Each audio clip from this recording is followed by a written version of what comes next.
աջակցել Հայաստանին ազգային եւ համայնքային մակարդակներում հաղթահարելու ջրային ոլորտի մարտահրավերները։ Գավառ քաղաքում ազդարարվել է ջրային ռեսուրսների արդյունավետ կառավարում հանուն Հայաստանում կայուն համայնքային զարգացման ծրագրի պաշտոնական մեկնարկը։ Ծրագրի հիմնական ուղղությունը տեղական կարողությունների հզորացումն է Եվրամիության չափորոշիչներին համապատասխան։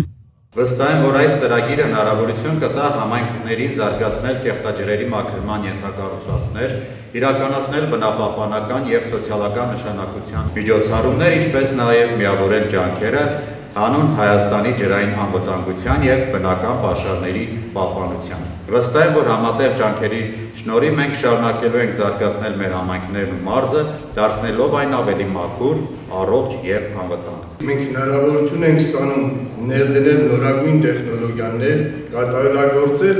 մոնիտորինգի մեխանիզմները եւ զարգացնել տեղական մասնագիտական կարողությունները։ Ջրային կոմիտեն պատրաստ է շարունակել սերտ համագործակցությունը ծրագրի բոլոր գործընկերների հետ եւ որ թող մեր համատեղ ջանքերի պտուղը լինի մաքուր ջուրը, առողջ բնությունը եւ ամուր համայնքները։ Այս ծրագիրը շարունակությունն է 2020-ից 2025 թվականներին իրականացված Սևանա լճի շրջակա միջավայրի պահպանություն ծրագրի եւ հենվում է դրա փորձի վրա։ 7.5 միլիոն եվրո ընդհանուր արժողությամբ ծրագիրն իրականացնելու է Գերմանական միջազգային համագործակցության ընկերությունը, Եվրոպական միության եւ Գերմանիայի տնտեսական համագործակցության եւ զարգացման նախարարության համաֆինանսավորմամբ։ Տեղական գործընկերը տարածքային կառավարման եւ ենթակառուցվածքների նախարարությունն է։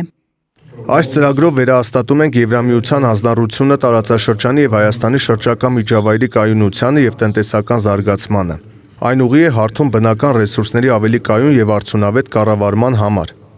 Եվրամիությունը շարունակելու է պաշտպանել Սևանա լիճը, Հայաստանի համար էկոլոգիական եւ տնտեսական կենսական ռեսուրսը,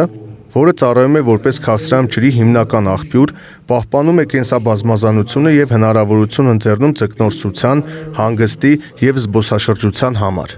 Սևանա լճի ավազանում բնապահպանական կայուն զարգացման հարցերը հոկտեմբերին Բեռլինում հայ-գերմանական կառավարական բանակցությունների օրակարգում էին։ Հայաստանը գործընկերային պատասխանատվությամբ մասնակցել է մեր նախորդ ծրագրերին եւ համարվում է նաեւ Սևանա լճի խնդիրների լուծմանն ուղղված այս ծրագրի հիմնադիրներից մեկը։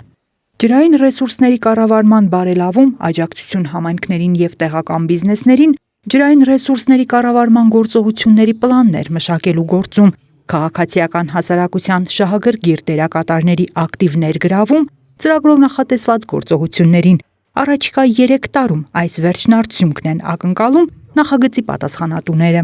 Անահիտ Կարյան, Սարգիս Ալավերդյան, Քյավառ հեռուստաընկերություն, Գեղամա օր։